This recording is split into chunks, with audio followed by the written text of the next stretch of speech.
Sir నమస్కారం. ఓం పీతాంబరధరం విష్ణుం శశివర్ణం చతుర్భుజం ప్రసన్నవదనం ధ్యాయేత్ సర్వవిఘ్నోపశాంతయే. అగజానన పద్మార్కం గజానన మహర్నిశం అనేకదం తం భక్తానాం ఏకదంతముపాస్మహే. హృదయం పునీతమైనన్ భవదీయ మహాభిషేక కార్యాకృతమై పవిత్రమగునంచు తమార్ద్రమునితాంతో హత్తదీయమై వెలుగుచుండు నటంచు శిలాకృతిన్ పురావ్యాకృత భావనాస్పదమునై వికృతిన్ కనదంచు నించెదన్. సభకు నమస్కారం. భారత భారతి అక్షరార్చన వాక్స్థలి సమూహం సంయుక్తంగా నిర్వహిస్తున్నటువంటి మాతృపూజ మహోత్సవం 46వ భాగానికి, ఆదిశంకరుల శివానంద లహరి 7వ భాగానికి పెద్దలందరినీ స్వాగతిస్తున్నాం. ఈరోజు నిజానికి గణపతి కార్యక్రమం ఉండాల్సింది. అనివార్య కారణాల వల్ల వారు వేరే ఊరికి వెళ్ళడం వల్ల మనకు ఈ అవకాశం వచ్చింది. మళ్ళీ 7వ భాగం కూడా మనం ఆదివారం రోజు వినేటువంటి అవకాశం మానిలో ఆచార్య మల్లాప్రగడ శ్రీమన్నారాయణమూర్తి గారిని శివానంద లహరి వ్యాఖ్యాన ప్రసంగాన్ని ప్రారంభించాల్సిందిగా వేడుకుంటున్నాం.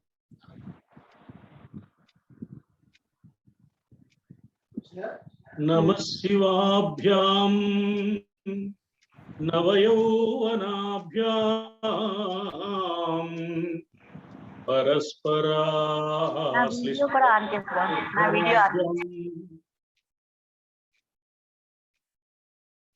నగేంద్రకన్యా వృషకేతనాభ్యాం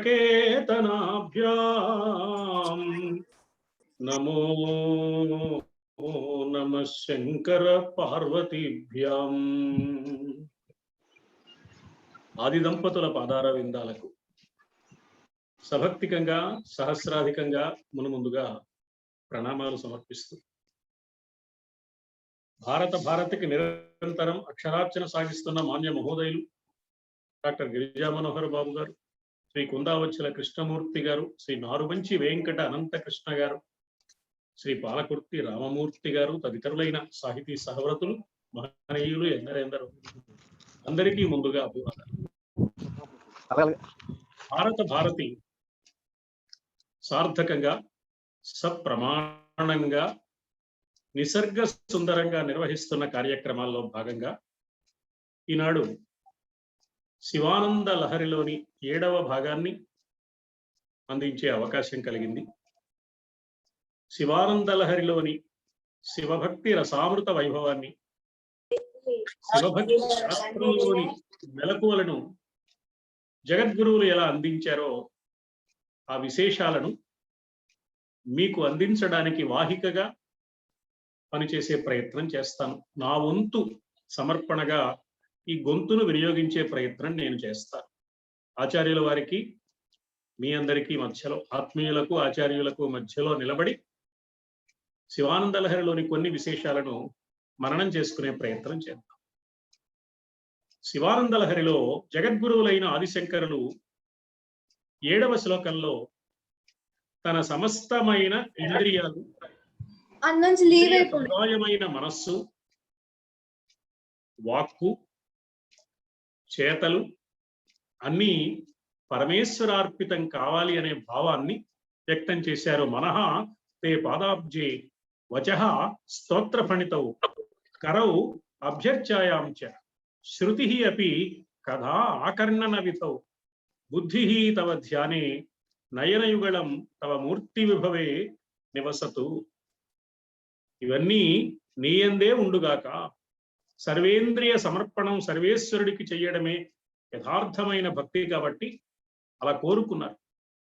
కోరుకుని ఓ చమత్కారమైన మాట అన్నారు, అతఃపరం కైర్వా పరగ్రంథాంజానే. ఆ పైన ఏ ఇంద్రియాలతో ఇంద్రియాలన్నీ నీకు సమర్పించేసిన తర్వాత ఇంకా మిగిలిన ఇంద్రియాలు ఏమున్నాయి కనుక? కన్నులు నిన్నే చూస్తున్నాయా?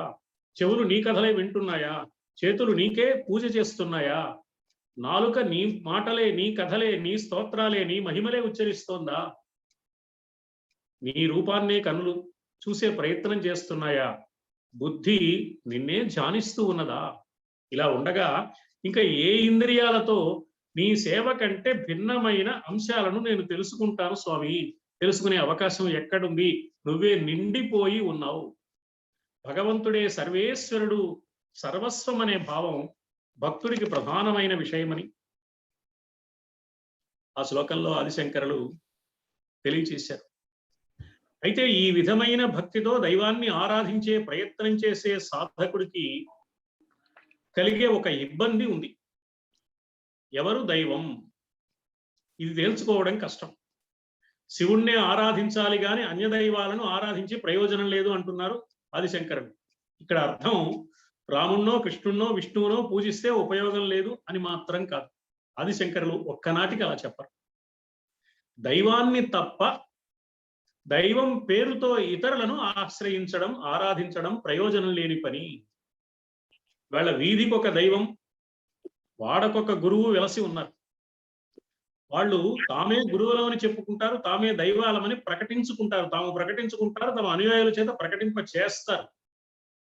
ఎవరు గురువో ఎవరు దైవమో వివేకంతో తెలుసుకోవాలి అని 4వ శ్లోకంలో ఆదిశంకరులు చెప్పారు. దానికి వివరణప్రాయమైన శ్లోకం 8వ శ్లోకం. యథా బుద్ధి సుప్తౌ రజతమితి కాచాస్మని మణి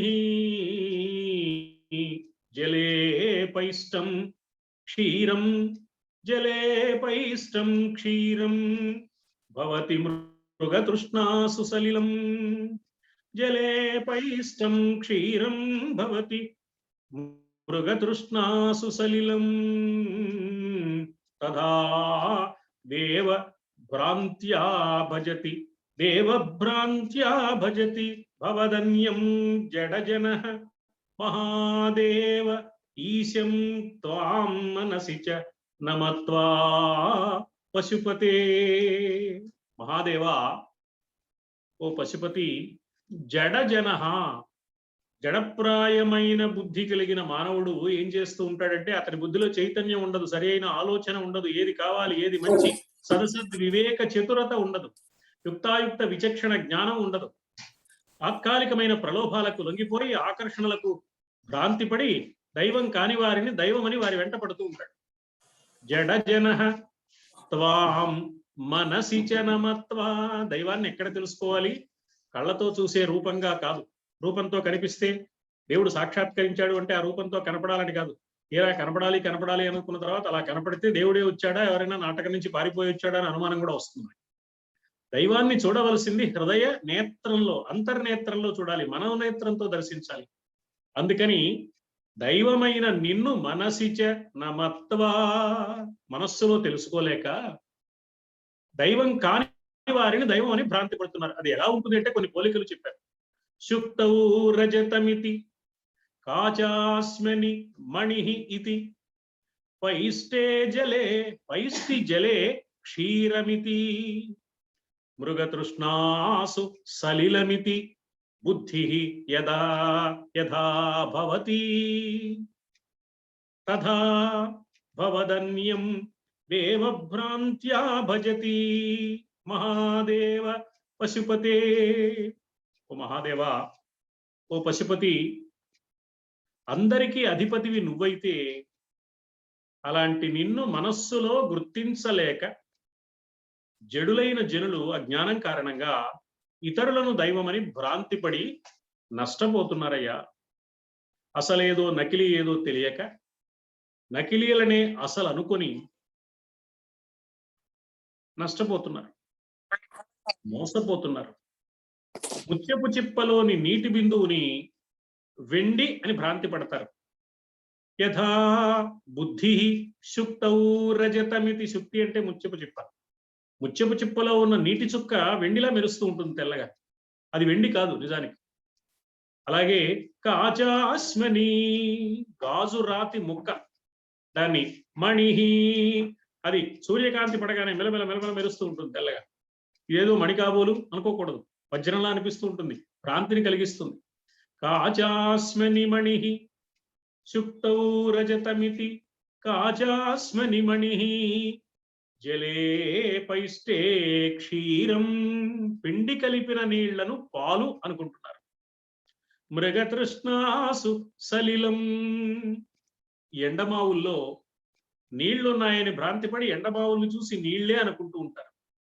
యథా బుద్ధి, ఈ విషయాల్లో బుద్ధి ఎలా పొరపాటు పడుతూ ఉంటుందో అలా నకిలీలను చూసి అసలు అనుకుంటారు. దైవం కాని వారిని చూసి దైవం అనుకుంటారు. నీవు కాని వారిని చూసి నువ్వు అనుకుంటారు.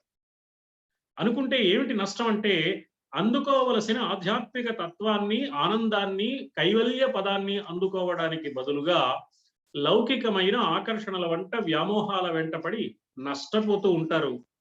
కొన్ని సందర్భాలలో పతనావస్థకు కూడా దిగజారుతూ ఉంటారు. అందువల్ల ఈ పొరపాటు నీ విషయంలో కూడా చేస్తూ ఉంటారు. ఏదో గాజు ముక్కని మణి అనుకోవడం, ఏదో ముచ్చపు చిప్పలోని నీటిని వెండి అనుకోవడం, ఇది ఒక విధమైన నష్టం అయితే, అసలు దైవం కాని వారి వెంట దైవమని వెంటపడడం అతి దారుణమైన ఫలితాన్ని, ప్రమాదాన్ని కలిగించే అంశం కదా.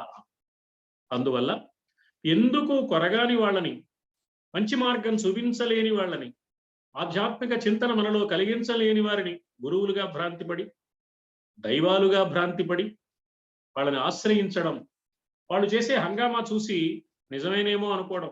అసలు దేవుడి కన్నా వీళ్ళ హంగామా ఎక్కువ ఉంటుంది. ధర తక్కువ బంగారానికి ధాటి ఎక్కువ అన్నారు. రోల్డ్ గోల్డ్ మామూలు బంగారం కన్నా బాగా మెరుస్తూ ఉంటుంది.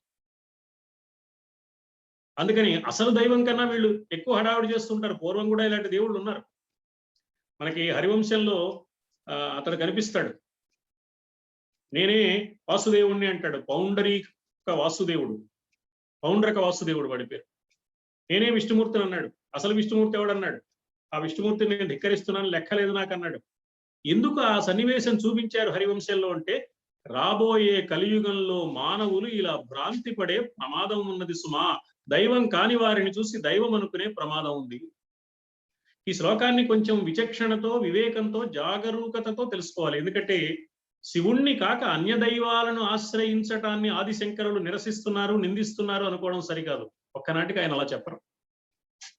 దైవ ఆరాధన చెయ్యాలే కానీ దైవం పేరుతో కనిపించే మోసగాళ్లను చూసి భ్రాంతి పడకూడదు అన్నదే ఆదిశంకరుల అభిప్రాయం.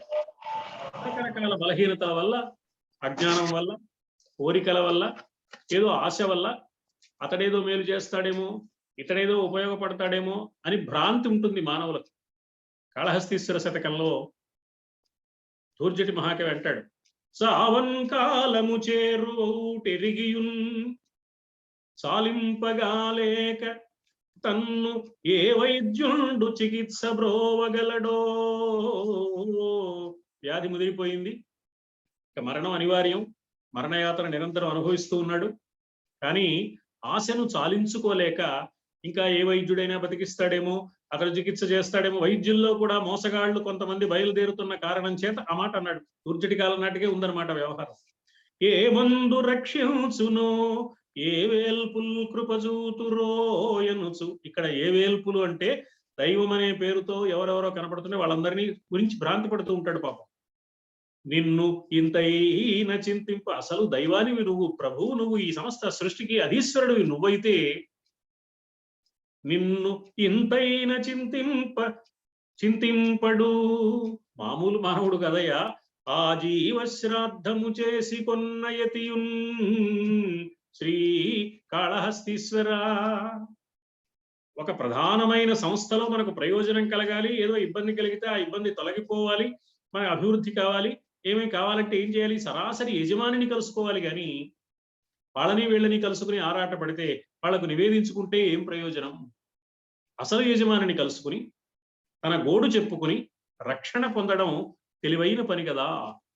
అందువల్ల భక్తుడు ఏం చేయాలి అంటే, దైవం ఎవరో తెలుసుకోవాలి. ఈశ్వరుడే దైవం అంటే శివుడే దైవం, మిగిలిన వాళ్ళు కాదు అని కాదు. దైవం తప్ప మిగిలిన వారిని, దైవం పేరుతో హంగామా చేస్తున్న వారిని నమ్మి మోసపోవద్దు అన్నదే ఆదిశంకరుల అభిప్రాయం. పశుప్రాయమైన మా బుద్ధి చేసే పొరపాటు ఇది. అందుకని పశుపతివైన నువ్వే రక్షించాలయ్యా. ఎందుకైనా పొరపాటు పడుతున్నారు మీరు అంటే, మేము పశువులు లాంటి వాళ్ళం, అజ్ఞానులం. చిన్న చిన్న ఆకర్షణలు ప్రధాన ప్రయోజనం అనుకుని వాటి వెంట పడిపోతూ ఉంటాం. ఎవరు దైవమో తెలుసుకోలేము, ఎవరు గురువో తెలుసుకోలేము. కనిపించిన ప్రతివాడిని దైవం అనుకుంటాం, గురువు అనుకుంటాం. మాకేదో ఈ ప్రయోజనం వాళ్ళ వల్ల నెరవేరుతుందని వెంట పడుతూ ఉంటాం. ఇది పశు లక్షణం కదా, మేము పశువులం. మరి పశువులమైన మమ్మల్ని పశుపతివైన నువ్వు కదా రక్షించాలి. అందుకని పశుప్రాయమైన మా బుద్ధి చేసే ఈ పొరపాటుని పశుపతివైన నువ్వే సరిచేసి రక్షించాలి సుమా. అంటే ఇక్కడ ఆదిశంకరుల అభిప్రాయం, మనస్సుతో శివుణ్ణే దర్శించాలి, ఆ మనస్సు శివుడికే సమర్పణం చెయ్యాలి అని, పరమేశ్వరుడికి ఆ సమర్పణ ఎందుకు చెయ్యాలో, ఎలా చెయ్యాలో, అందుకోసం మనం ఏం చెయ్యాలో కూడా ఈ శివానంద లహరిలో వివరించారు. పరమేశ్వరుణ్ణి తప్ప అన్యులను పరమేశ్వర భావంతో భ్రాంతిపడి ఆరాధించి ప్రయోజనం లేదు. దైవాన్ని తప్ప ఇతరులను ఆశ్రయించి ఆరాధించి అనుసరించి ఉపయోగం లేదు సుమా. దైవాన్నే ఆశ్రయించాలి, దైవాన్నే ఆరాధించాలి అని చెప్పడమే ఆదిశంకరుల అభిప్రాయం. మరి దైవాన్ని ఆరాధించాలంటే ఏం చేస్తాం మనం? శివుణ్ణి గాని, కృష్ణుణ్ణి గాని, రాముణ్ణి గాని ఎవరిని ఆరాధించాలన్నా ఆరాధన అనగానే మనకు వెంటనే గుర్తొచ్చేది పూజ. పూజ అనగానే వెంటనే గుర్తొచ్చేది పూలు. పూల కోసం గంటసేపు ప్రయత్నం చేస్తాం, పూజ 10 నిమిషాలే ఉంటుంది. ఆ 10 నిమిషాల్లో 10 సెకండ్లైనా మనస్సు ఉందా లేదా అని మరో సందేహం. ఇది మన పరిస్థితి. ఈ పరిస్థితిని ఆదిశంకరులు ఏనాడో గమనించారు. గమనించి ఆదిశంకరులు అంటున్నారు కదా, గభీరే కాసారే విశతి, 9వ శ్లోకంలో గభీరే కాసారే విశతి విజనే ఘోర విపినే విశాలే శైలే చ భ్రమతి కుసుమార్ధం జడమతి సమర్ప్య ఏకం చేతః సరసిజం ఉమానాథ భవతే సుఖేనావస్థాతుం జనైః న జానాతి కిమహో. లోపల దాంట్లో పెట్టేస్తూ ఉంది ఉమానాథ లోపల. జనః జడమతి, జడమతి అయిన జనుడు అంటే సక్రమంగా ఆలోచించగలిగే బుద్ధి లేనివాడు. చైతన్యం లేదు ఆ బుద్ధిలో, వివేకం లేదు, విచక్షణ లేదు. అతడు ఏం చేస్తాడంటే కుసుమార్థం, దేవుడికి పూజ చేయాలి కదా, పూజ చేయాలంటే పూలతోనే కదా, అందుకని పూల కోసం వెతుకుదాం. వెతికి ఏం చేస్తాడు, గభీరే కాసారే విశతి, లోతైన సరోవరాల్లోకి వెళ్తాడు, అరుదైన పద్మాలు తీసుకురావాలి. విజనే ఘోర విపినే, నిర్జనమైన భయంకర అరణ్య ప్రాంతాల్లో ప్రవేశిస్తాడు. అరుదైన కొండగోగు పూలు తీసుకొద్దాం, ఇంకో రకమైన పూలు తీసుకొద్దాం, ఎక్కడెక్కడో దొరికే పూలన్నీ. విశాలే శైలే చ భ్రమతి, విశాలమైన పర్వత ప్రాంతాల్లో తిరుగుతూ ఉంటాడు, ఎక్కడ ఏం కొత్త రకం పూలు దొరుకుతాయని. అబ్బా నేను ఎన్ని పూలు తెచ్చానో చూసేవాళ్ళు లోపల మురిసిపోతూ ఉంటాడు. కానీ ఏకం చేతః సరసిజం భవతః సమర్ప్య, భవతః నీకోసం, ఏకం చేతః సరసిజం ఒకే ఒక్క మనస్సు అనే పుష్పాన్ని సమర్ప్య సమర్పించి, ఇహ సుఖేన అవస్థాతుం, ఇక్కడే హాయిగా సుఖంగా ఉండడం అనేది న జానాతి కిం, ఎందుకు తెలుసుకోలేకపోతున్నాడో కదా, అహో ఆశ్చర్యం అన్నారు. గభీరే కాసారే విశతి విజనే ఘోర విపినే విశాలే శైలే చ భ్రమతి కుసుమార్ధం జడమతి సమర్ప్యైకం చేతః సరసిజముమానాథ భవతే సుఖేనావస్థాతుం జనైః న జానాతి కిమహో. అరుదైన పుష్పాలతో నిన్ను పూజించాలని భక్తుడు కోరుకుంటూ ఉంటాడు. అందులో జడమతి అయిన వాడు అలాంటి పుష్పాలు తీసుకురావాలని లోతైన సరస్సుల్లోకి దిగుతున్నాడు, నిర్జనమైన అరణ్య ప్రదేశాల్లో ప్రవేశించి వెతుకుతున్నాడు, విశాలమైన ఎత్తైన పర్వత ప్రాంతాల్లో సంచరిస్తున్నాడు. కానీ ఉమానాథ, ఓ ఉమానాథ, మనస్సనే పద్మాన్ని నీకు సమర్పించి, సమర్ప్య ఏకం చేతః సరసిజం, ఏకము అంటే ముఖ్యమైన అని కూడా అర్థం. ఎన్ని పూలు తెచ్చినా అందులో మనస్సు లేకపోతే ఉపయోగం ఏముంది? కాబట్టి మనస్సు ఒకే ఒక్కటి సమర్పించదగింది పరమేశ్వరుడికి, అది ముఖ్యమైంది కూడా. మనస్సును సమర్పించడం మనకు చేతకాక, వీలు కాక, తెలియక, అందుకు మన ఇంద్రియ ప్రవృత్తులు సిద్ధంగా లేక, మన మనస్సు ఇప్పటికే లౌకికమైన ఇతర విషయాలకు సమర్పణం చేసేసి ఉన్న కారణం చేత ఇటు పూజ మానుకోలేక, అటు మనస్సు సమర్పించడం చేతకాక పుష్పాలు సమర్పిస్తున్నాడు. పుష్పాలు సమర్పించడం తప్పు కాదు, కానీ దానివల్ల ప్రయోజనం ఏముంది సుమా? పుష్పాలు సమర్పించగా సమర్పించగా సమర్పించగా అసలైన పుష్పం మనస్సు కదా, ఇది సమర్పిద్దాం అని తెలియాలి భక్తుడికి. ఇది ఆదిశంకరుల యొక్క అభిప్రాయం. అందుకని మనస్సు అనే పద్మాన్ని నీకు సమర్పించి తరించి ఆనందించి సుఖంగా జీవించాలి అని తెలుసుకోలేకపోతున్నాడు కదా అన్నారు. గభీరే కాసారే విశతి, లోతైన సరస్సుల్లోకి వెళుతున్నాడు అన్నారు. ఒక్క క్షణం ఆలోచిస్తే మనస్సు కంటే లోతైన సరస్సు మరొకటి ఉన్నదా? మనస్సు ఎంత లోతండి? మనస్సులో ఏముందో ఎవరికైనా తెలుస్తుందా? అది గహనమైన అరణ్యం కూడా. ఎందుకని? విజనే ఘోర విపినే, మనస్సు చాలా గహనమైంది, అందులో ఏముందో ఏమి అర్థం కాదు. నా మనస్ఫూర్తిగా చెబుతున్నాను అన్నా కూడా ఆ మాట ఎంతవరకు యథార్థమో, అతడి మనస్సుకే అది ఎంతవరకు యథార్థం తెలుసో లేదో. అతడే భ్రాంతి పడి చెప్తున్నాడేమో, మనని భ్రాంతిలో పడవేస్తున్నాడో, అతడే భ్రాంతి పడి యథార్థం కానిదాన్ని యథార్థం అనుకుని మనతో చెప్తున్నాడో కూడా తెలియదు. మనస్సును అర్పించకుండా ఎన్ని పుష్పాలు సమర్పించినా ఎన్ని పూజలు చేసినా ఫలితం లేదనేదే ఆదిశంకరుల ఉద్దేశం. అంతేకాని బాహ్య పూజలు వద్దు అని బాహ్య పూజల్ని నిరసించే నాస్తికవాదం కాదు ఆదిశంకరం. బాహ్య పూజ పండాలి, అది మానస పూజగా మారాలి, అది స్థిరపడాలి. బాహ్య పూజ చేయగా చేయగా అది మానస పూజగా పరిణామం చెందాలి.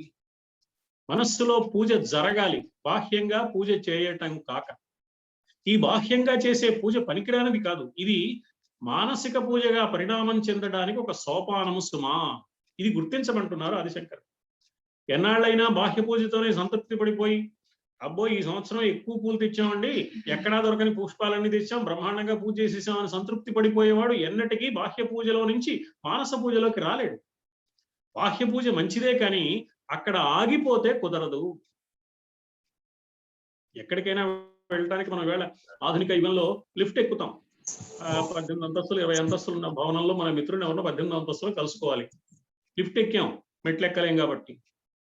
లిఫ్ట్ చాలా బాగుంటుంది కొన్ని చోట్ల. ఆధునిక యుగంలో ఈ కొన్ని అపార్ట్మెంట్లో లిఫ్ట్ చాలా అందంగా ఉంటాయి. లిఫ్ట్ ఎంత బాగున్నా లిఫ్ట్ లో ఉండం మనం. కలుసుకోవలసిన మిత్రుడి ఇంటికి వెళ్తాం.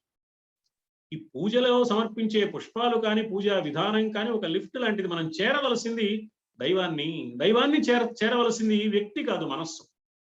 అందుకని పూజా పుష్పాలతో అలంకరించుకుంటే భగవంతుడు చూడముచ్చటగా ఇష్టదైవం మనస్సుకి ఇష్టంగా కనిపిస్తాడు, కానీ అది చాలదు సుమా.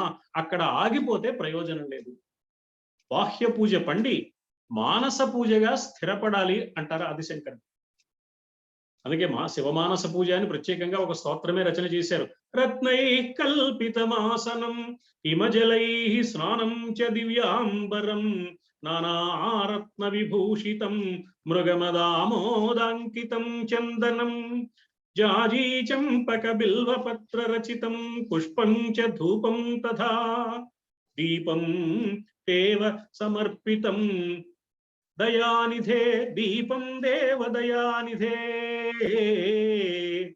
అక్కడ హృత్కల్పితం గృహ్యతాం, నా హృదయంతో కల్పిస్తున్నానయ్యా. ఇక్కడ పుష్పాలు లేవు, కర్పూరం లేదు హారతి ఇవ్వడానికి, ధూపం లేదు, అగరవత్తులు వెలిగించడం లేదు, ఇవన్నీ నా హృదయంతో సమర్పిస్తున్నాను. ఇది శివమానస పూజ. మానస పూజ మనస్సులో జరుగుతుంది, బాహ్య పూజ బాహ్యంగా చేస్తాడు. బాహ్యంగా చేయడం నేరం కాదు, కానీ పెద్దగా ఉపయోగం లేదు. అయితే ఏమిటయ్యా బాహ్య పూజ వల్ల ప్రయోజనం అంటే, ఏనాటికైనా ఈ బాహ్య పూజ మానస పూజగా పరిణామం పొందాలి. ఆ మానస పూజ ముఖ్యం. కాబట్టి శివుడికి అర్పించవలసిన పూజా పుష్పం నిజంగా ఏమిటయ్యా అంటే, సమర్ప్య ఏకం చేత సరసిజం, మనస్సు అనే పుష్పాన్ని సమర్పించాలి. మామూలు పూలు సమర్పించాలంటే ఎన్ని పూలైనా ఈ పూలు సరిపోవండి, మరికొన్ని తీసుకురండి. గులాబులు తెచ్చారు బానే ఉంది కానీ మరి బంతి పూలేవి, బంతి పూలు తెచ్చారు బానే ఉంది కానీ చామంతులేవి, చామంతులు తీసుకొచ్చారు సరిపోతాయా, మల్లెపూలు కావాలి కదా అంటే చెప్పలేం. కానీ మనస్సును సమర్పించడం అంటే ఎలాగయ్యా, ఇది చాలా కష్టం కదా అనిపిస్తుంది మనకు. పాదరసమునైన దున్నియ ఎందు భద్రపరచగలము గాని మనసు నిల్పవశమే అన్నారు అగ్గయ్య. పాదరసాన్ని గిన్నెలో పట్టుకోవచ్చేమో కానీ పాదరసం జారిపోతూ ఉంటుంది, మనస్సు అంతకంటే వేగంగా జారిపోతూ ఉంటుందయ్యా.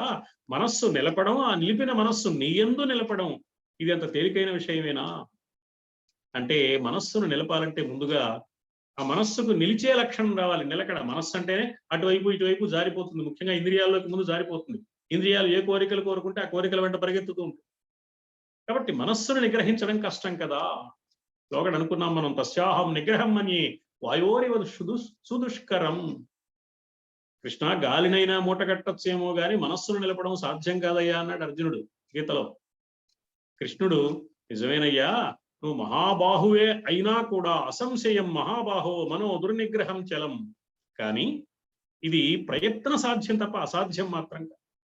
అసాధ్యమని మనం ఎందుకంటామంటే చేయడం ఇష్టం లేక, ప్రయత్నం చేయడానికి ఉత్సాహం లేక. ఈ పూలు దొరకవండి అంటే ఈ సెంటర్లో దొరకపోతే ఆ పెద్ద మార్కెట్కి వెడితే దొరుకుతాయేమో అంటాడు కదా. వెళ్ళి అక్కడి నుంచి పూలు తెచ్చుకునే ప్రయత్నం చేస్తాడు కదా. అలాగా సాధ్యం కాదని అనుకోవడం కాకుండా ప్రయత్నం చేస్తే ఈవేళ కాకపోతే రేపు, రేపు కాకపోతే మరునాడు. మనస్సు ఎప్పటికి స్వచ్ఛమై దానికి నిలకడ కుదిరితే అప్పటికి. ఇది ఎన్నాళ్ళు పడుతుందండి? ఒకటికి రేపే రావచ్చు, ఒకటికి 10 ఏళ్ల తర్వాత రావచ్చు.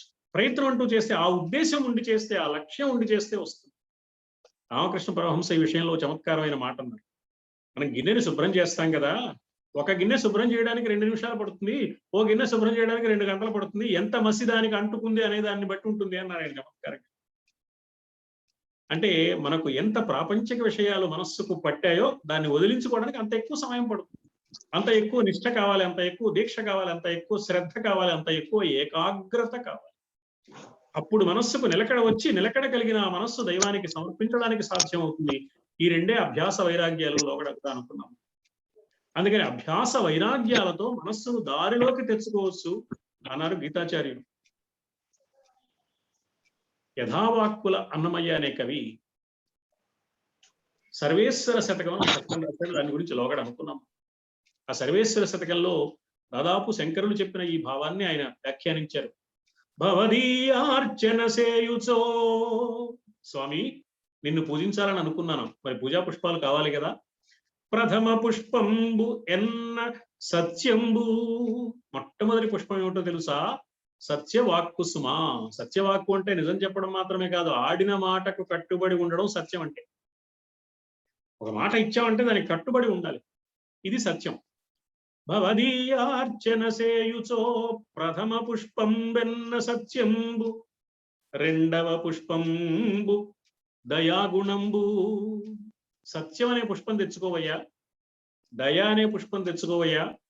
అతి విశిష్టంబు ఏకనిష్ఠా సమోత్సవ సంపత్తి తృతీయ పుష్పము, అది ఏకనిష్ఠా సమోత్సవ సంపత్తి. ఏకాగ్రత కావాలి, మనస్సు అటు ఇటు చెదిరిపోకుండా పరమాత్మ ఎందే నిలిపి ఉంచాలి, ఇది 3వ పుష్పం. భాస్వద్భక్తి సంయుక్తి యోగ విధానంబు, భక్తితో కూడిన యోగ విధానం ఆధారంగా పరమాత్మను పూజించాలి అంటే ఈ 3 పుష్పాలు ఉండాలి. భవదీయార్చన సేయుచో ప్రథమ పుష్పం వెన్న సత్యం, రెండవ పుష్పం అతి విశిష్టంబు ఏకనిష్ఠా సమోత్సవ సంపత్తి తృతీయ పుష్పము, అది భాస్వద్భక్తి సంయుక్తి యోగ విధానంబు. అవి లేని పూజలు మహిం గైకోగదే సర్వేశ్వర. అవి లేని పూజలు నువ్వు స్వీకరించవు కదా స్వామి అన్నాడు యథావాక్కుల అన్నమయ్య సర్వేశ్వర శతకం.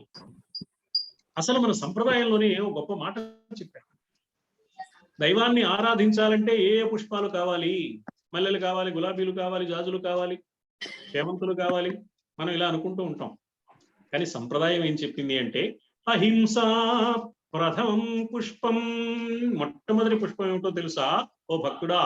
నీ ఇష్టదైవాన్ని నీవు పూజ చేయడానికి, ఆరాధించడానికి, అర్చించుకోవడానికి మొట్టమొదటి పుష్పం నీకు అహింసా గుణము సుమా.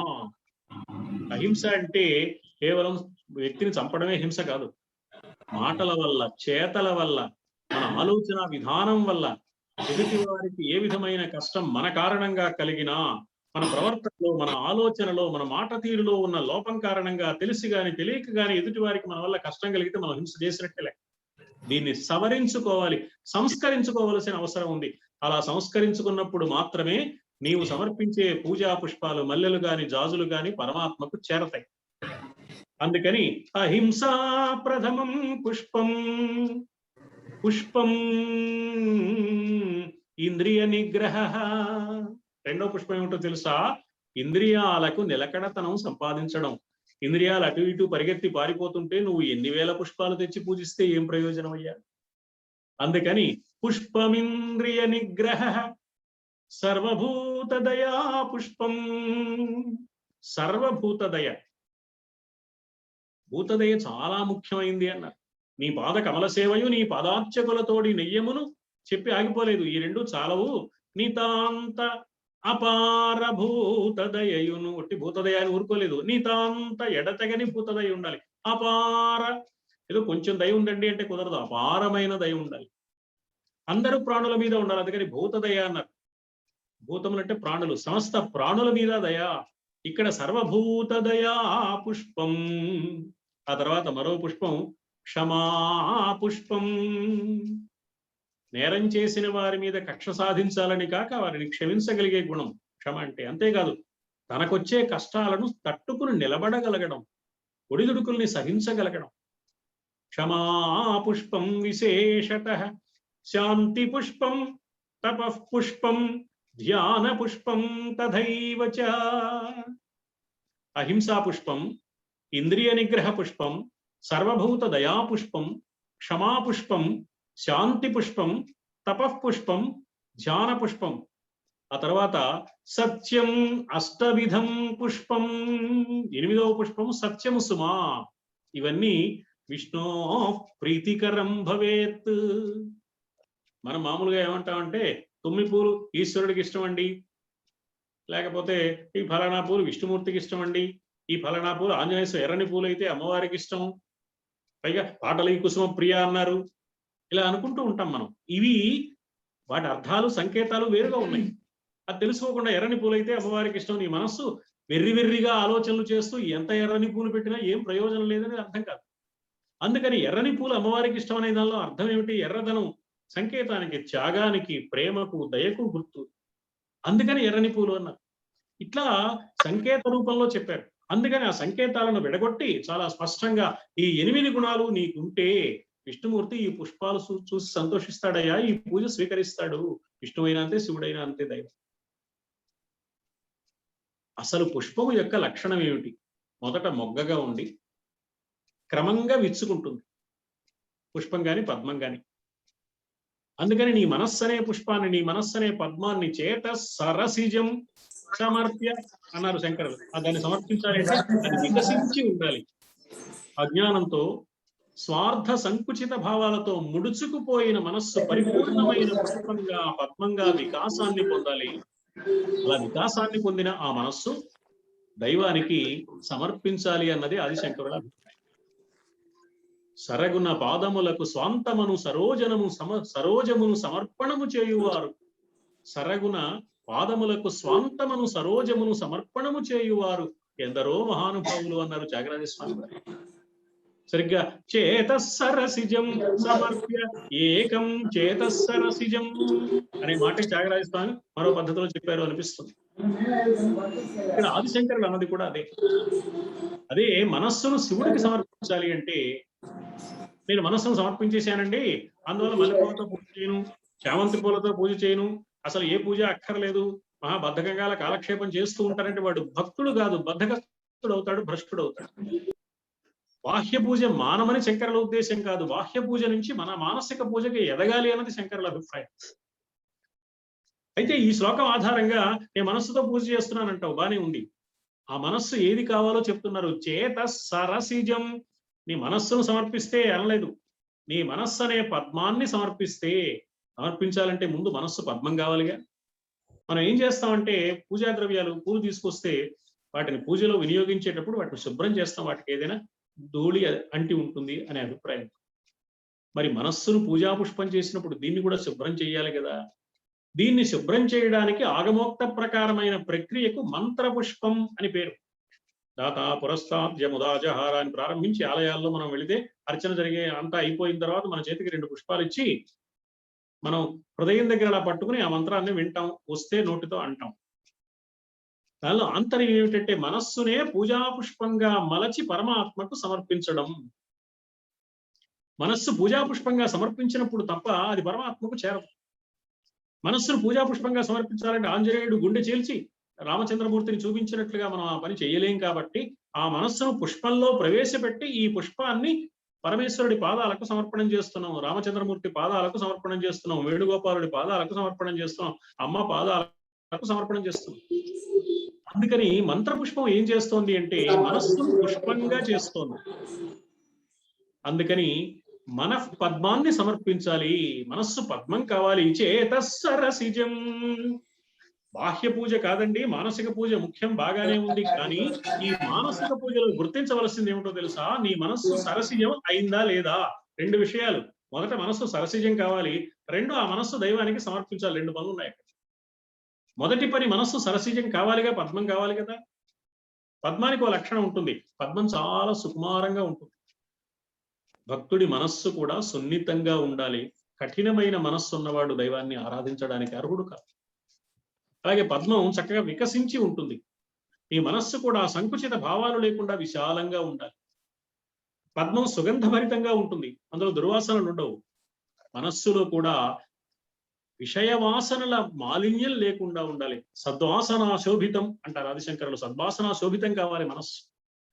అలా పద్మానికి ఉన్న ఈ లక్షణాలన్నీ మనస్సుకుంటే అప్పుడు ఈ మనస్సును పద్మంగా చేతస్సరసిజం సద్వాసన శోభితం అయిన మనస్సుని సమర్ప్య ఏకం, ఈ పుష్పాన్ని గనక సమర్పించగలిగావా, నీ మనస్సును పద్మంగా మలచుకుని ఈ మలచుకున్న పద్మాన్ని దైవం యొక్క పాదాలకు సమర్పణం చేయగలిగావా, ఇంకా తిరుగులేదు. ఇంకా మిగతా పూజలతో పనిలేదు. అప్పుడు మిగతా పూజలతో పనిలేదు. అది రావడానికి మిగతా పూజలు చేస్తూ కాలక్షేపం చేసేకు అవి మానేయడం గొప్ప విషయం అనుకో. ఆ పూజలన్నీ కూడా ఈ దివ్యస్థితి రావడానికి సహకరిస్తాయి. వాటి లక్ష్యం ఇదన్న దృష్టితో ఈ అర్చా విధానాన్ని కొనసాగించవయ్యా. అప్పుడు సుఖేనావస్థాతుం జనైహ న జానాతి కిమహో, హాయిగా ఉండే విషయాన్ని, సుఖంగా ఉండడాన్ని ఎందుకు తెలుసుకోలేకపోతున్నాడు ఈ మానవుడు అని మామూలు మానవుల బలహీనతలని దృష్టిలో పెట్టుకుని ఆదిశంకరుడు ఆలోచించి మనస్సును సరసిజంగా పద్మంగా మలచుకుని సమర్పించమన్న ప్రబోధాన్ని ఈ 9వ శ్లోకంలో మనకు అందించారు. ఆ తర్వాత ఆదిశంకరులు మరో మాట చెప్తున్నారు. సాధారణంగా మనం ఏమనుకుంటూ ఉంటామంటే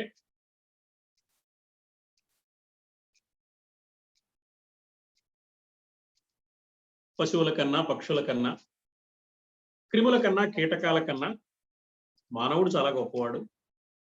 మానవుడికి మేధాశక్తి ఉంది, మానవుడికి భాషా పాండిత్యం ఉంది, మానవుడికి ఇతర జంతువులకు లేని ఎన్నో ప్రయోజనాలు, విశేషాలు ఉన్నాయి. కాబట్టి మానవ జన్మ చాలా గొప్పది అని మనం అనుకుంటూ ఉంటాం. పైగా జంతువునాం నరజన్మ దుర్లభం అని కూడా మనం ఆ విషయాన్ని ఉటంకిస్తూ ఉంటాం. మనుష్యత్వం, ముముక్షుత్వం, మహాపురుష సంశ్రయ దుర్లభం త్రయమేవ ఏతత్ దైవ అనుగ్రహ హేతుకం అని ఆదిశంకరులే వివేక చూడామణిలో చెప్పారు.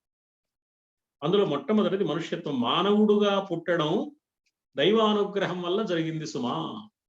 కాబట్టి మానవ జన్మ గొప్పది అని తెలుస్తాం. ఎందుకు మానవ జన్మ విశేషమైంది అన్నారు అంటే, మానవ జన్మ గొప్పది అని లేదు, మానవ జన్మ దొరకడం అదృష్టం అన్నారు. నువ్వు అదృష్టం పొందావు కానీ గొప్పవాడివి కాదు. ఈ అదృష్టాన్ని సద్వినియోగం చేసుకుంటే అప్పుడు గొప్పవాడు. అందుకని మానవ జన్మ జంతువునాం నరజన్మ దుర్లభం అన్నారు కానీ ఉత్తమం అనలేదు. గుర్తించారా అని అడిగారు ఒక మహనీయులు.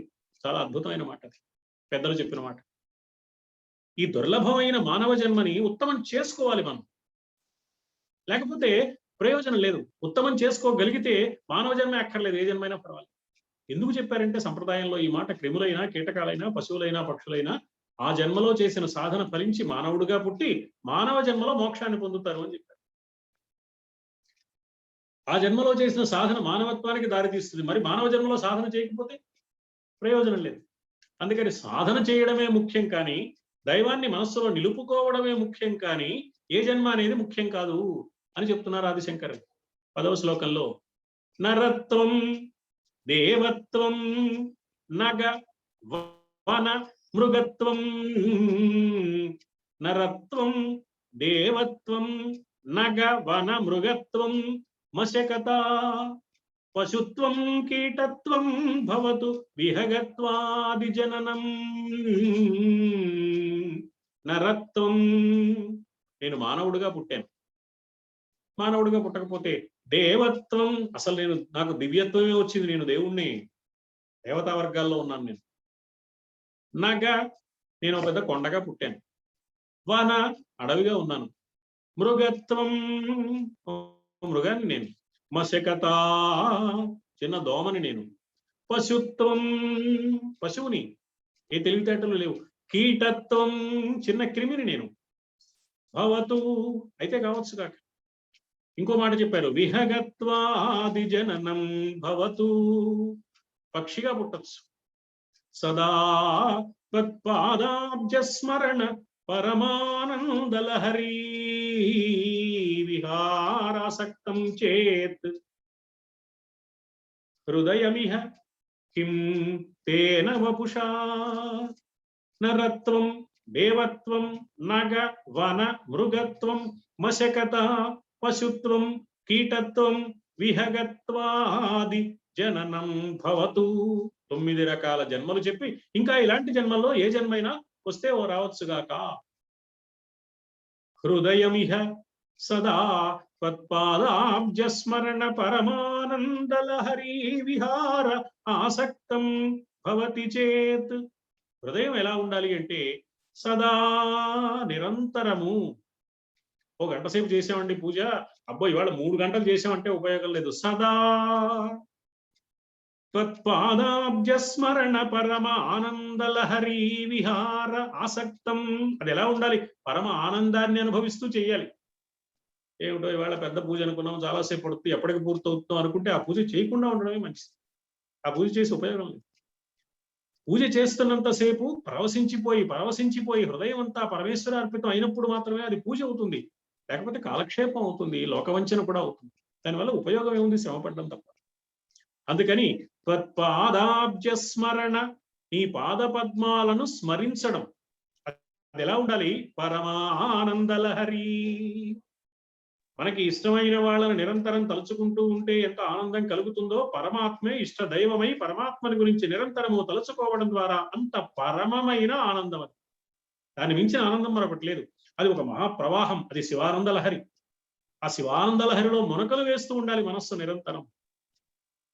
తత్పాదాబ్జ స్మరణ పరమానందలహరీ విహారాసక్తం భవతి చేత్. ఆ స్థితి కనుక మనస్సుకుందా, తేన వపుషా కిం, ఆ మనస్సు కలిగిన వాడికి ఆ శివ ఆనందలహరిలో మనస్సు నిరంతరం పరమేశ్వరుడి పాద పద్మాలను హృదయంలో నిలుపుకుని ఆ స్మరణలో ఆనందలహరిలో తేలియాడుతూ ఉండేవాడికి ఏ శరీరం అయితే ఏమిటయ్యా, నర శరీరం అయితే ఏమిటి, మృగ శరీరం అయితే ఏమిటి, క్రిమి అయితే ఏమిటి, కీటకం అయితే ఏమిటి, ఏం నష్టం వచ్చింది కనుక?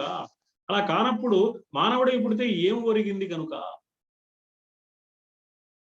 నేను మానవుణ్ణే కావాలని లేదు స్వామి అని చమత్కారంగా శంకరులు ప్రారంభించారు ఈ శ్లోకాన్ని.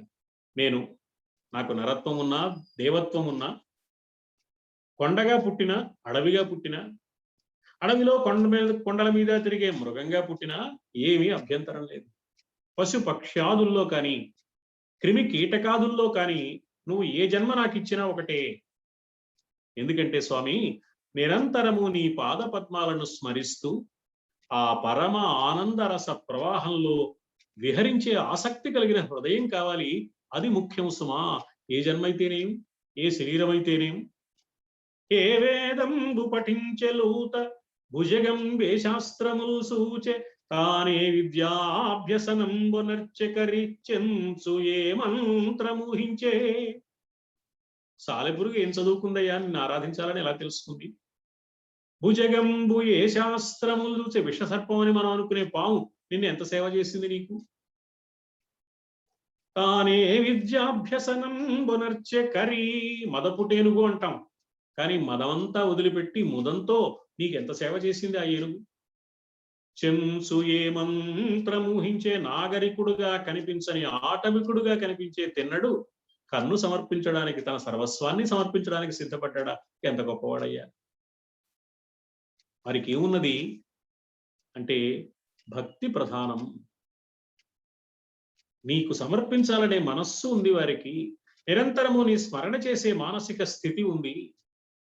బోధావిర్భావ నిదానముల్ చదువులయ్యా కావు మీ పాద సంసేవాసక్తియగాక. ఆ పాద సంసేవాసక్తే దూర్జటి మహాకవి తీసుకున్న మాట. శంకరుల రచన నుంచి తీసుకున్నారు, శంకరుల ప్రభావంతో తీసుకున్నారు, వారిచ్చిన ఉత్తేజంతో తీసుకున్నారు. ఆ స్ఫురణ అక్కడి నుంచి వచ్చింది అనిపిస్తుంది మనకి. ఎందుకని తత్పాదాబ్జ స్మరణ పరమానందలహరి విహార ఆసక్తం చేత్ హృదయంలో నిరంతరం నీ పాద పద్మాలనే స్మరిస్తూ ఆ దివ్యమైన పరమ ఆనంద లహరిలో విహరిస్తూ ఉండాలనే ఆసక్తి హృదయంలో ఉంటే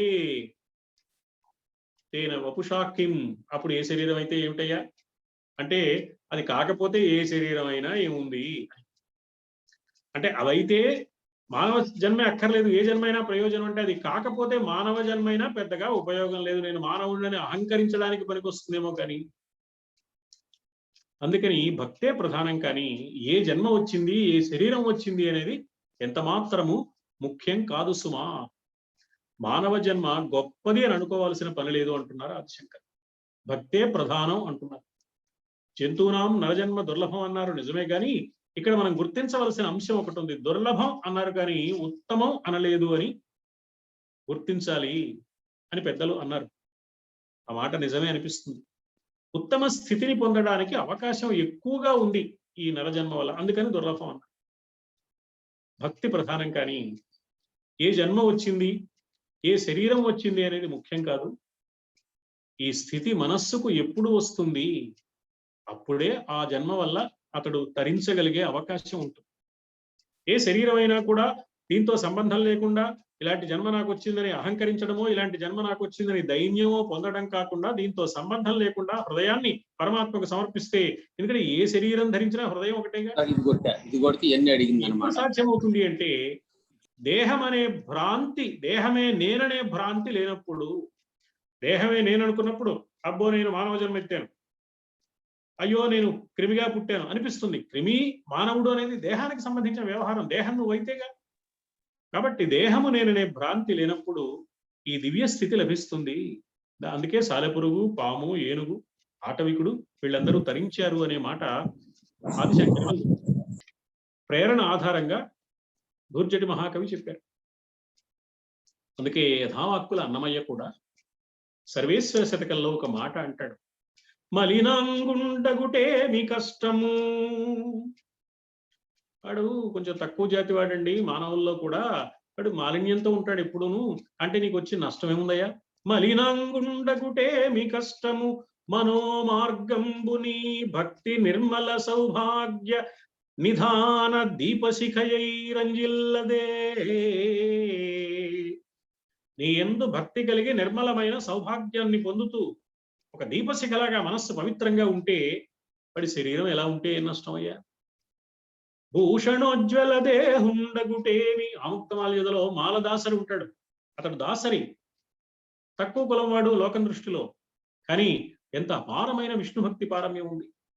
మనకి మహాభారతంలో ధర్మవ్యాధుడు కనిపిస్తాడు, తరతరాలుగా వంశ సంప్రదాయానుసారం మాంస విక్రేతగా ఉన్నాడు, కానీ అతని మనస్సు ఎంత పవిత్రం, ఎంత విశేషం.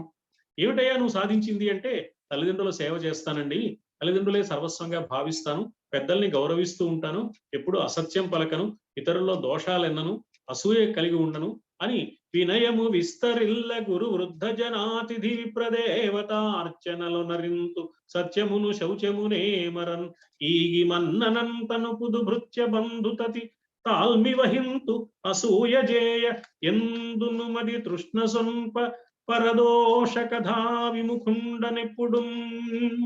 ఇది నా స్థితి అన్నాడు.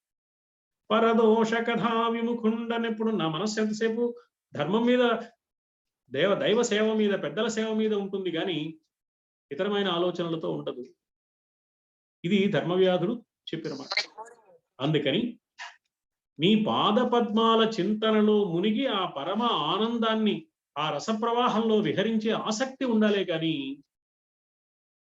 ఆ హృదయమే ప్రధానం. కానీ కిం తేన వపుషా, ఏ శరీరమైనా ఏ జన్మైనా ఏం నష్టమయ్యా, ఏం ప్రయోజనమయ్యా? అది ఒకటే కదా, ఏదైతే మాత్రమే. త్వత్పాదాబ్జ స్మరణ పరమానందలహరి విహారాసక్తం చేత్. మనస్సు ఇంద్రియ సుఖాల అపేక్ష లేకుండా దైవంతో ముడిపడి ఉంటే, శివ ఆనందలహరిలో విహరించే మనస్సు ఉంటే, అందులో ఒలలాడుతూ ఉండే మనస్సు ఉంటే ఏ జన్మైనా అభ్యంతరం లేదు. శివుని పాదార విందాలను సేవించడం, స్మరించడం ముఖ్యం. స్మరించడం అంటే ఏమిటి? స్మరించడం అంటే ఏమిటండి? పరమహంస స్మరించడం అంటే విస్మరించకుండా ఉండడమే అని చెప్పారు.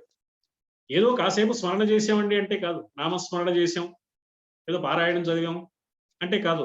నిరంతర స్మరణ. స్మరణ అంటే విస్మరించకుండా ఉండి, ఏ సన్నివేశంలోనూ దైవం మరపుకు రాకూడదు మనసులో.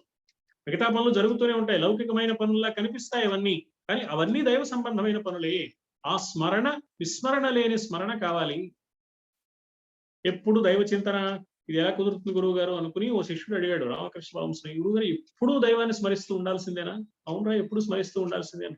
ఎప్పుడు మానకూడదా అండి ఒక్కసారి కూడా? అంటే కాసేపన్నా మనస్సుకి వాడి దృష్టిలో రిలీఫ్ అనమాట. ఈ దైవం కాకుండా హాయిగా ప్రాపంచిక విషయాల్లో ఉండాలని కోరిక, అందుకని అడిగాడు. గురువు గారు ఏదైనా కొంత టైం ఇస్తారేమో. గురువు గారు అప్పుడప్పుడు మానొచ్చురా అబ్బాయి ఎప్పుడైనా? ఓ భలే ఉందే, మంచి అవకాశం అనుకుని గురువు గారు ఎప్పుడు మానొచ్చు అని అడిగాడు. ఏం లేదు, నువ్వు ఊపిరి పీల్చడం మానేసినప్పుడు అప్పుడు మానేయచ్చు దైవ స్మరణ కూడా. ఊపిరి ఉన్నంత వరకు ఊపిరిలో పరమేశ్వరుడే ఉండాలి, ఊపిరి రూపంగా ఉన్నది పరమేశ్వరుడే అన్న స్ఫురణ కలిగి ఉండాలి భక్తుడు. అదే భక్తి అనిపించుకుంటుంది. కానీ టైం టేబుల్ ప్రకారం ఇవాళ ఇది చేయాలి కాబట్టి చేసేసాం అయిపోయింది అనుకుంటే పెద్ద ప్రయోజనం లేదు అని చెప్పడమే స్మరణ అంటే. అందుకే విస్మరించకుండా ఉండడం స్మరణ. నీ పాద పద్మాల చింతనలో మునిగి ఆ పరమానంద రస ప్రవాహంలో విహరించే ఆసక్తి ఉంటే, అలాంటి ఆసక్తి కలిగిన హృదయం ఉంటే అది ప్రధానం. కానీ కిం తేన వపుషా, తేన వపుషా కిం, ఏ శరీరమైనా ఏ జన్మైనా ఏముందయ్యా? అందుకని మనస్సు ఇంద్రియ సుఖాల అపేక్ష లేకుండా దైవంతో ముడిపడి ఉంటే ఏ జన్మైనా అభ్యంతరం లేదు. శివుడి పాదార విందాలను సేవించి స్మరించడం, ఆ పరమానందం పొందాలి అనే ఆసక్తి కలిగిన హృదయం ఉండడం, ఇది కావాలి. అందుకు ప్రధానంగా భక్తి కావాలి. అందుకే అన్నమయ్య అంటాడు, ఏ కులజుడైననేమి ఎవడైననేమి అతడే హరి నెరిగినవాడు అన్నాడు. ఏ కులంలో పుట్టాడన్నది ముఖ్యం కాదయ్యా, పరమాత్మను గుర్తించాడా లేదా, పరమాత్మకు తాను సమర్పణం చేసుకున్నాడా లేదా, ఆ పరమాత్మ స్మరణలో తన జన్మ సార్థకత కలిగించుకోగలిగాడా లేదా. అందుకే కాళహస్తీశ్వర మహాత్మ్య కథలో తిన్నడి అమాయక భక్తిని అర్థం చేసుకోలేక మొదట అభ్యంతరం చెప్పిన శివబ్రాహ్మణుడు ఆ తరువాత తిన్నడి భక్తిని గుర్తించి తిన్నడితో కలిసి పరమేశ్వరుని ప్రార్థించాడు. తిన్నడు శివబ్రాహ్మణుడు కలిసి పరమేశ్వరుని ప్రార్థించారు. ఎంత అద్భుతమైన సన్నివేశమో అది కాళహస్తీశ్వర మహాత్మ్య ప్రబంధంలో కనపడదు. ఏమిటా ప్రార్థన అంటే, శరీరమే ముఖ్యం కాదని గుర్తించాలి. మీ పూర్ణం బగు దివ్య తేజము జగన్మిథ్యాత్మకత్వ ప్రతిష్టాపారీణత చూపి మమ్ము పొదవన్ చాంచల్య దూరంబులై చూపుంచిత్తము మిన్నకున్నయవి. పరమేశ్వరుడు సాక్షాత్కరించాడు తిన్నడి భక్తికి మెచ్చి. చాటు నుంచి పరిశీలిస్తున్న శివబ్రాహ్మణుడు ఆశ్చర్యపోయాడు. అప్పుడు వచ్చి వాళ్ళిద్దరు కలిసి చేసిన ప్రార్థన, మీ పూర్ణంబగు దివ్య తేజము, పరిపూర్ణమైన మీ దివ్య తేజస్సు ఇలా కనపడితే ఏమనిపిస్తోంది అంటే, అసలు ఈ ప్రపంచం యథార్థం కాదు, నువ్వే ఆ రూపంలో ఉన్నావని తెలుస్తోందయ్యా, నువ్వే సత్యం, ఈ ప్రపంచం మిథ్య. మిథ్య అంటే లేదని అర్థం కాదు, కాదు అని. ప్రపంచం కాదు, ప్రపంచంలా కనిపిస్తోంది తప్ప. కొండ కొండలా కనిపిస్తోంది, కొండ నువ్వే. చెట్టు చెట్టులా కనిపిస్తోంది, కానీ చెట్టు నువ్వే. ఇది మిథ్య అంటే. జగత్తు మిథ్య, పరమాత్మ సత్యం.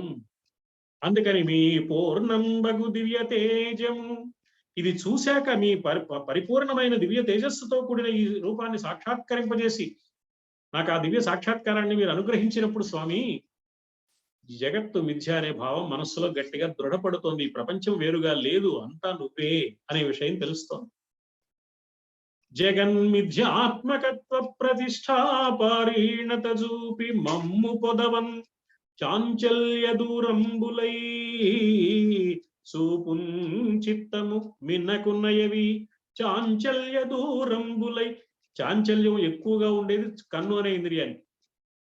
దీని ప్రభావం మనస్సు మీద కూడా ఉంటుంది. అన్ని ఇంద్రియాల ప్రభావం మనస్సు మీద ఉంటుంది కదా, మనస్సు ఇంద్రియాలకు జారిపోతాయి. అందుకని చూపున్ చిత్తము మిన్నకున్నయవి. చూపు స్తంభించిపోయింది. ఎందుకు స్తంభించిపోయింది అంటే రకరకాలుగా కొండలుగా, గుట్టలుగా, నదులుగా, లోయలుగా కనపడుతున్నదంతా నువ్వేం తెలుస్తుంది కాబట్టి ఇంకా చూపుగా ఒకటే కనపడుతుంది. చిత్తము, మనస్సు కూడా ఇలా భ్రాంతి పడుతూ ఉండే స్థితి పోయి మిన్నకున్నయవి, అవి మౌనంగా ఉన్నాయి, ప్రశాంతంగా ఉన్నాయి. అత్సోబాసే, ఈ దివ్య స్థితిలో ఏం జరిగిందో చెప్తున్నాడు. దేహంబుపై తీపుంచీకటి, అత్సోబాసే దేహంబుపై తీపుంచీకటి. దేహం మీద ఇష్టం అనే ఒక అజ్ఞానం తొలగిపోయింది. ఈ జన్మ అయితే గొప్పది, ఈ రకమైన శరీరం అయితే గొప్పది, ఈ కులం అయితే గొప్పది, ఈ భ్రాంతులన్నీ వదిలిపోయాయి సుమా. నిన్ను ఆరాధించే మనస్సే గొప్పది కానీ ఇవేవి పెద్ద విషయాలు కావు అనే సత్యం గుర్తించామయ్యా. ఇది గుర్తింపజేశావు నువ్వు సాక్షాత్కరించి, మాకు ఇంకేం కావాలి గనక. పరమేశ్వరుడు అనుమానించిన శివబ్రాహ్మణుణ్ణి, ఆరాధించిన ఆటవికుణ్ణి కూడా రక్షించి మీకేం కావాలో కోరుకోండి అన్నాడు. అంటే వాళ్ళు ఈ కోరిక కోరారు. మీ పూర్ణం బగు దివ్య తేజము జగన్మిథ్యాత్మకత్వ ప్రతిష్టాపారీణత జూపి మమ్ము పొదవన్ చాంచల్య దూరంబులై చూపుంచిత్తము మిన్నకున్నయవి అత్సోబాసే దేహంబుపై తీపుంచీకటి. ఇంతకంటే వరమేది? ఇంకేదో వరం మాకెందుకయ్యా, ఇంతకంటే వరం ఇంకేం కావాలి కనుక ఇట్లు మన్నింపవే. ఇలాగే మా బ్రతుకులు కొనసాగేటట్లుగా మా మనస్సులో ఈ ఆరాధనా భావం, నిరంతర స్మరణ, ఈ జగత్తంతా నీవేనన్న భావన ఇలా నిలబడి ఉండేట్టు చేయవయ్యా, ఇంతకంటే ఇంకేం కావాలి గనుక.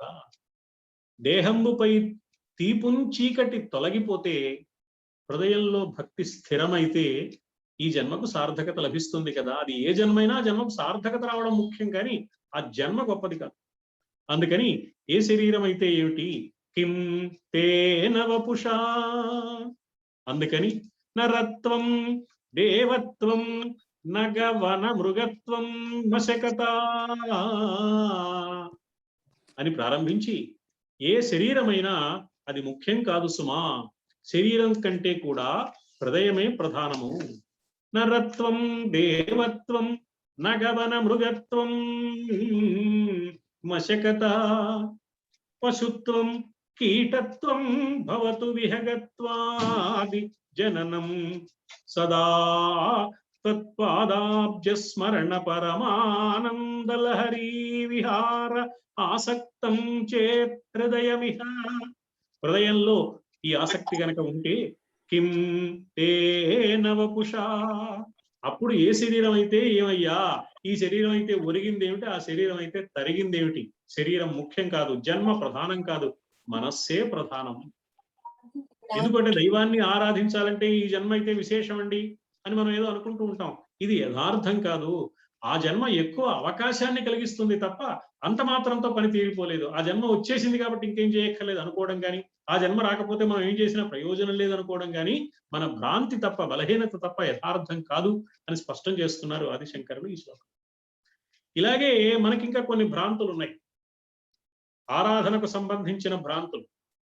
అసలు ఆరాధన చేయడమే గొప్ప విషయం అయితే ఎలాగో కొన్ని భ్రాంతులన్నీ వదిలించుకుని దైవం దగ్గరికి వచ్చేప్పటికి దైవాన్ని ఆరాధించడంలో మళ్ళీ కొన్ని భ్రాంతులు.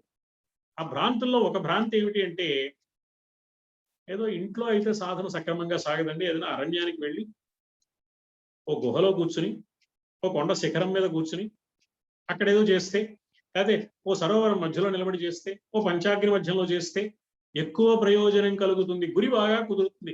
ఇంట్లో కంటే క్షేత్రంలో చేస్తే ఎక్కువ ప్రయోజనం కలుగుతుంది, గుళ్ళో చేస్తే మరీ మంచిది, అదేదో ప్రసిద్ధమైన పుణ్యక్షేత్రం అయితే ఇంకా విశేషం అని మనం అనుకుంటూ ఉంటాం. అలాగే ఏమిటోనండి, ఈ సంసారంలో పడిపోయాం, ఎంతసేపు భార్యాబిడ్డలు, సంపాదన, ఇల్లు చూసుకోవడం, ఇది తప్ప అసలు దైవచింతనే కుదరట్లేదు. సన్యాసాశ్రమం కనుక స్వీకరిస్తే నిరంతరం దైవచింతన చేయడానికి అవకాశం ఉంటుందని, లేకపోతే బ్రహ్మచారిగా ఉండిపోతే ప్రయోజనం అని ఇట్లా కొంతమంది భ్రాంతి పడుతూ ఉంటారు. ఈ ఆశ్రమాలు కానీ, అది బ్రహ్మచర్య ఆశ్రమమా, గృహస్థాశ్రమమా, వానప్రస్థాశ్రమమా, సన్యాసాశ్రమమా అనేది కానీ, నువ్వు గుహలో కూర్చున్నావా, అరణ్యంలో కూర్చున్నావా, ఎక్కడున్నావు అనేది ముఖ్యం కాదు, నీ మనస్సు ఎక్కడున్నది ఇది మాత్రమే ప్రధానం. జన్మతో సంబంధం లేకుండా హృదయాన్ని పరమేశ్వరార్పణం చేయడమే ప్రధానం అయినట్లుగా బ్రహ్మచర్య, గృహస్థ, వానప్రస్థ, సన్యాస ఆశ్రమాలతో కానీ, గుహలోనో అడవిలోనో మరో చోటో చెయ్యాలని కానీ కాక నీ మనస్సు సమర్పించడమే ప్రధానమని ఇలాంటి భావాన్నే మరికొంత వివరణ చేస్తూ 11-12 శ్లోకాలలో ఆదిశంకరులు అందించారు. ఆ విశేషాలను వచ్చే భాగంలో మనం తెలుసుకునే ప్రయత్నం చేద్దామని సవినయంగా ఆత్మీయులందరికీ విజ్ఞప్తి చేసుకుంటూ స్వస్తి సర్వేషాం సమస్త సన్మంగళ. సార్ గిరిజమన్ గారు. గురువర్యులు మిత్రులు మల్లాప్రగడ శ్రీమన్నారాయణ మూర్తి గారు శివభక్తి రసామృత వైభవాన్ని మన చేత ఆస్వాదింపజేశారు. శంకర భగవత్పాదుల వారు భక్తి ప్రాధాన్యాన్ని చెప్తూ మిగతా ఏవి కూడా అప్రధానమైనటువంటి విషయాలు, కేవలం భక్తి మాత్రమే ప్రధానము అనే విషయాన్ని ఎన్ని విధాలుగా చెప్పారో వాటికి పోతన నుంచి, ధూర్జటి నుంచి, యథావాక్కుల అన్నమయ్య నుంచి అనేక ఉదాహరణలు. ఎందుకంటే భక్తి అనేది ఒక పుష్పం అనుకుంటే మనం మామూలుగా సమర్పించే ఈ భౌతికమైన పుష్పాల కన్నా మానసికమైనటువంటి పుష్పంలో ఒక పరిణతి రావాలి అనే ఒక భావనను మనకు అందించేటువంటి ప్రయత్నం చేశారు మల్లాప్రగడ వారు. అందుకని జన్మ కానీ మిగతావేవి కూడా అప్రధానమైనటువంటివే, భక్తి ఒక్కటే ప్రధానమైంది అని పుష్ప వికాస పరిణామాన్ని కూడా ఎన్ని విధాలైనటువంటి క్షమాపుష్పం కావచ్చు, భూతదయా పుష్పం కావచ్చు, ఇట్లా పుష్పాలలో ఉన్నటువంటి వైవిధ్యం, అంటే భౌతికంగా మనం చేసేటువంటి మల్లెలు, మందారాలు ఇవి కాదు, మనం భగవంతుడికి సమర్పించాల్సినటువంటివి, సమర్పించవలసినటువంటి సందర్భాలను కానీ స్థలాలను కానీ మన మనస్సే దానికి ప్రధానం తప్ప మిగతాది కాదు అనే విషయాన్ని చాలా ప్రమాణాలతో మనకు చాలా సులభంగా తెలిసేటట్లుగా వివరించారు. వారికి ప్రత్యేకమైనటువంటి ధన్యవాదాలు తెలియజేస్తున్నారు. ధన్యవాదాలు సార్. ఈరోజు చక్కగా శివానంద లహరి గురించినటువంటి అద్భుతమైనటువంటి భక్తి విశేషాలను తెలియజేసినటువంటి పెద్దలు ఆచార్య మల్లాప్రగడ వారి పాదపద్మాలకు నమస్కరిస్తూ మళ్ళీ వచ్చే శుక్రవారం శివానంద లహరి కార్యక్రమంలో కలుసుకునే ముందు ఈ రోజు కార్యక్రమాన్ని శ్రీకృష్ణ స్తుతితో ముగించుకుందాం. మతి నిక్కంబుగ కోతియే సుఖ సురామత్తంబు ఉన్మాద సంగతమై వృశ్చిక దష్టమై పరుగిడంగా నిపులంద్రక్కె ఏ గతి శాంతింపగ సాధ్యమౌనో బిగి చిక్కంబట్టుని భక్తి రూపిత పాశంబున సెదదీర్పవే కృపాబ్ధి గోపికా వల్లభ. నమస్కారం.